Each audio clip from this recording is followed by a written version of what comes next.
Hello everyone, एक बार फिर से आप सभी का स्वागत है मेरे इस वीडियो में। पिछले सप्ताह मैंने द विक्टोरियन एज के प्रमुख कवियों के बारे में एक वीडियो अपलोड किया था, जिसमें मैंने बताया था कि द विक्टोरियन एज के कौन कौन से पोएट्स थे जो बहुत इम्पोर्टेंट रहे थे। तो उसी में से एक पोएट का बायोग्राफी मैं इस वीडियो में लाया हूँ। तो आप गेस करिए मैं किस कवि का बायोग्राफी लाया हूँगा। चलिए हिंट के लिए आपको कुछ बता देते हैं।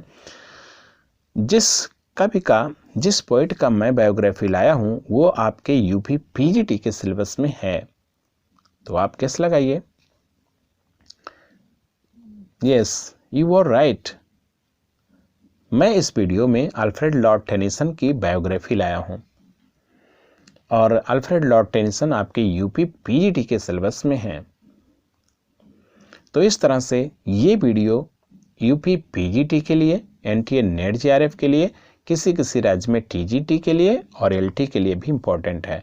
लेकिन मैं आपको सजेस्ट करता हूं कि आप अपने सिलेबस को मिला लीजिए। यदि आपके सिलेबस में अल्फ्रेड लॉर्ड टेनिसन हैं तो बिल्कुल आप इस वीडियो को देखिए, ये वीडियो आपकी हेल्प करेगी। लेकिन जब भी वीडियो देखिए, वीडियो पूरा देखिए, स्किप मत कीजिए। दोस्तों, यदि आप इसी वीडियो का इंग्लिश मीडियम देखना चाहते हैं तो यहाँ आई के बटन में आपको लिंक मिल जाएगा। क्लिक करके आप इंग्लिश मीडियम वाली इसी बायोग्राफी का इंग्लिश मीडियम मिल जाएगा, क्लिक करके आप देख सकते हैं। तो दोस्तों, मैं हूं दिनेश कुमार और आप देख रहे हैं मेरा YouTube channel English study point. यदि आप इसी वीडियो को फेसबुक पर देख रहे हैं तो आप देख रहे हैं मेरा Facebook page English study point. तो चलिए बिना किसी देरी के शुरू करते हैं और देखते हैं बायोग्राफी को अल्फ्रेड लॉर्ड टेनिसन के।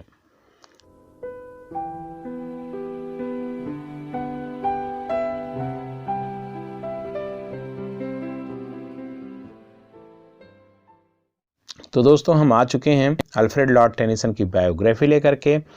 तो सबसे पहले हम पॉइंट्स को देखते हैं। अल्फ्रेड लॉर्ड टेनिसन का जन्म हुआ था 1809 में एंड इनकी डेथ हुई थी 1892 में।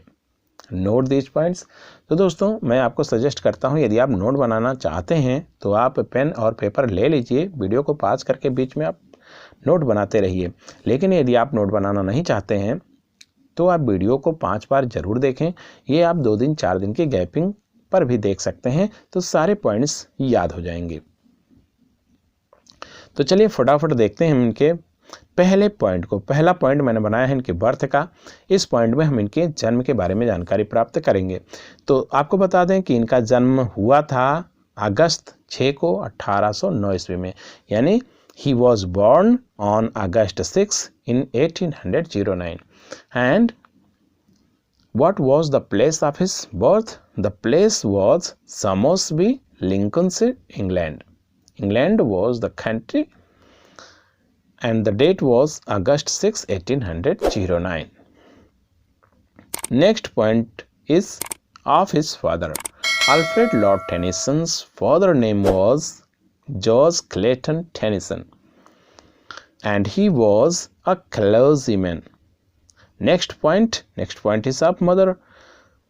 His mother name was Elizabeth Fitch and Elizabeth Tennyson. His mother name was 2 names, Elizabeth Fitch and Elizabeth Tennyson. तो मैं आपको बता दूं, एलिजाबेथ फिच जो है इनके विवाह के पहले का नाम है।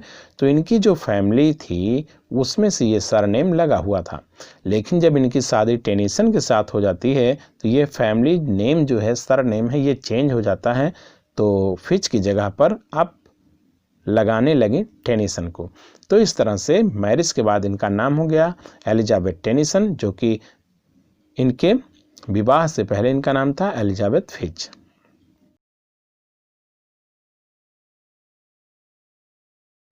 तो इसी तरह से जानकारी के लिए आपको बता दें कि अल्फ्रेड लॉर्ड टेनिसन चौथे बच्चे थे अपने माता पिता के और इनके माता पिता के कुल 12 संतानें थीं।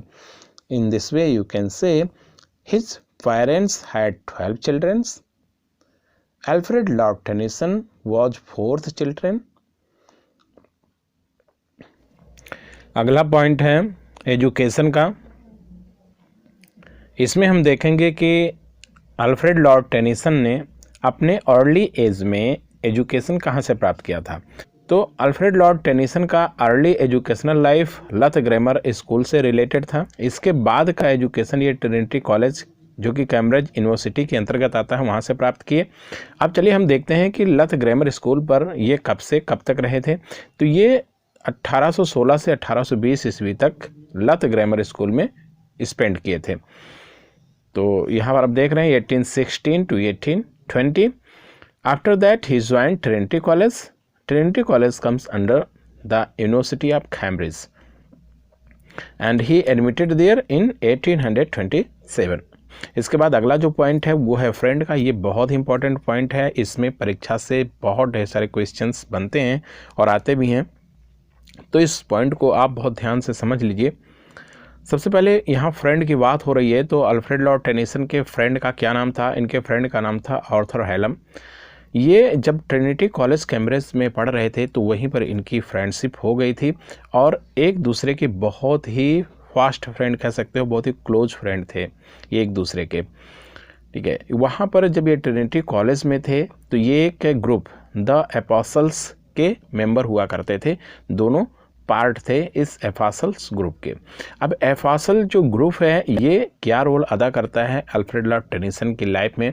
तो आपको बता दें कि एक ऐसा ग्रुप है जो अल्फ्रेड लॉर्ड टेनिसन को बहुत सपोर्ट किया था और इनकरेज किया था ताकि वे बहुत ही सफल कभी बन सकें। ठीक है, तो इस तरह से आप समझिए एफासल ग्रुप का बहुत ही महत्वपूर्ण रोल था अल्फ्रेड लॉर्ड टेनिसन के पोएटिक लाइफ में।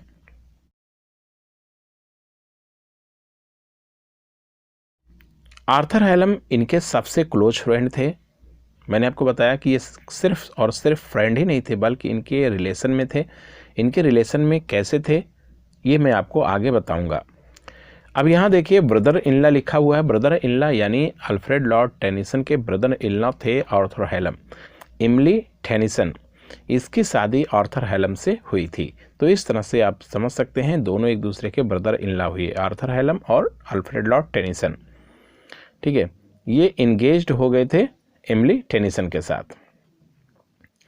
लेकिन अचानक से क्या होता है, जब आर्थर हैलम 22 के थे यानी 22 वर्ष की उम्र के थे तो सडनली इनकी डेथ हो जाती है 1833 में। इनकी डेथ हो जाती है जिससे अल्फ्रेड लॉर्ड टेनिसन बहुत ही सैड रहते हैं, शॉक्ड हो जाते हैं और so he was so much disappointed at that time. ठीक है, तो आप यहाँ पर देख लिए 1833 में इनकी डेथ होती है जब वो 22 वर्ष के थे और ये ग्रेट लॉस था टेनिसन के लिए। टेनिसन ने सिर्फ और सिर्फ फ्रेंड नहीं खोया बल्कि ब्रदर इनला भी खोया। ठीक है, तो इस तरह से डबल लॉस हुआ इनका। सबसे करीब थे Arthur Hallam Alfred Lord Tennyson के।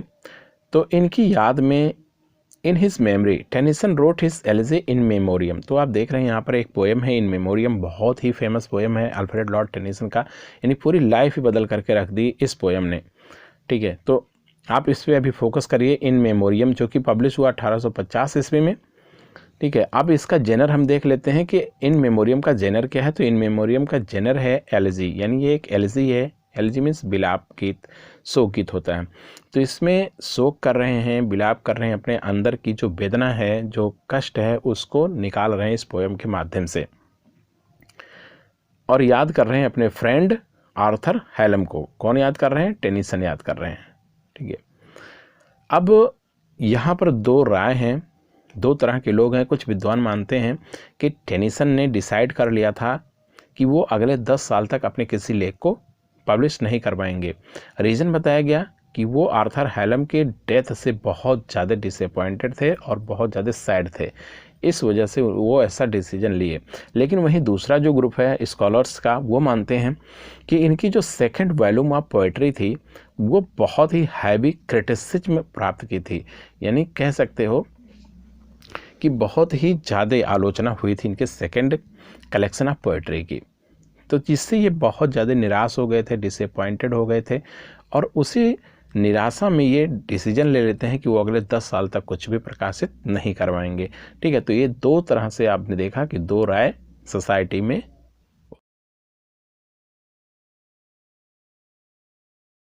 उस समय विद्यमान थी। ठीक है, नेक्स्ट हम देखते हैं, नेक्स्ट जो पॉइंट है वो है हिज वर्क का। यहाँ हम इनके वर्क्स के बारे में जानकारी प्राप्त करेंगे, तो आप इस पर नज़रें बना के रखिए क्योंकि इसमें कुछ पॉइंट्स ऐसे आएंगे जो आपके पेपर में आ सकते हैं। तो सबसे पहले मैं आपको बताऊं, इनके 2 कलेक्शंस आई हुई थी पोएट्री की। जो सबसे पहले आई थी उसको फर्स्ट कलेक्शन ऑफ पोएट्री कहते हैं, ठीक है। इसके बाद एक और आई थी जिसको सेकंड कलेक्शन ऑफ पोएट्री कहते हैं। तो चलिए हम सबसे पहले फर्स्ट कलेक्शन ऑफ पोएट्री को देखते हैं। इसका नाम था पोएम्स चीफली लिरिकल और ये पब्लिश हुआ था 1830 में। इसके बाद आता है सेकंड कलेक्शन ऑफ पोएट्री जिसका नाम है द पोएम्स और ये पब्लिश हुआ 1832 में, यानी just 2 years later of the first collection of poetry. अब यहाँ पर हम देखते हैं कि जो फर्स्ट कलेक्शन ऑफ पोएट्री थी वो बहुत ही सक्सेसफुल पोएट्री कलेक्शन थी, लेकिन जो बाद वाली आई है वो उतनी सफल नहीं रही थी और इनके लिए नेम एंड फेम अर्न नहीं कर पाई। लेकिन पहले वाली ने बहुत कमाल कर दिया था अल्फ्रेड लॉर्ड टेनिसन की लाइफ में। और ये भी था, आपको पहले ही बताया गया कि इनकी जो सेकंड कलेक्शन ऑफ पोएट्री थी वो बहुत ही अनफेवरेबल रिव्यूज़ को प्राप्त की थी, बहुत ही आलोचना हुई थी इसकी, जिससे ये डिप्रेशन में चले गए थे, काफ़ी डिसअपॉइंटेड रहने लगे थे। और ऐसे में क्या हुआ, आर्थर हैलम जो इनके फ्रेंड और ब्रदर इन लॉ भी थे, बहुत सपोर्ट किए अल्फ्रेड लॉर्ड टेनिसन का और प्रमोट किया इनके सेकंड कलेक्शन ऑफ पोएट्रीज़ को, ठीक है। तो आप इस तरह से देखिए। अब इनके चलिए 2 महत्वपूर्ण रचनाएं यहाँ पर मैं दे रहा हूँ, पेपर में अक्सर पूछ लिया जाता है। तो पहला है यहाँ पर द प्रिंसेस और दूसरा है अ मिडले डीलिंग। इनकी फेमस वर्क हैं, एक बार फिर से नोट कर लीजिए, द प्रिंसेस और मिडले डीलिंग, ठीक है। अब नेक्स्ट हम देखते हैं कि इन मेमोरियम जो इनकी पोएम थी जो रिमेम्बरेंस में लिखी गई आर्थर हैलम के, एलिजी है, डेडिकेटेड है आर्थर हैलम को, ठीक है। इसमें हम जानते हैं कि ये वेल नोन पोएम है, यानी काफ़ी फेमस कर दी थी इस पोएम ने अल्फ्रेड लॉर्ड टेनिसन को।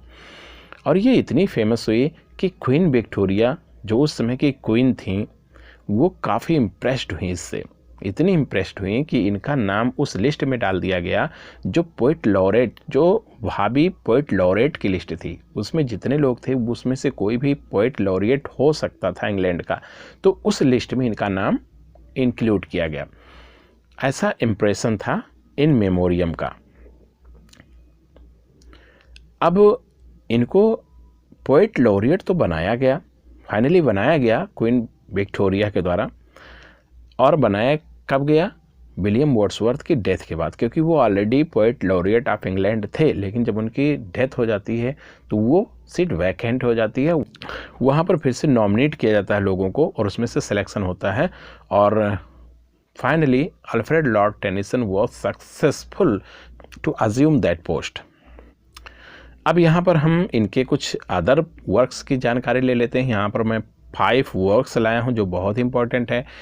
चलिए फटाफट सरसरी निगाह में इसको देखते हैं, लेकिन यदि आप नोट बनाना चाहते हैं तो बिल्कुल आप नोट बनाइए, लेकिन इनको याद रखिए, इनकी महत्वपूर्ण वर्क्स हैं।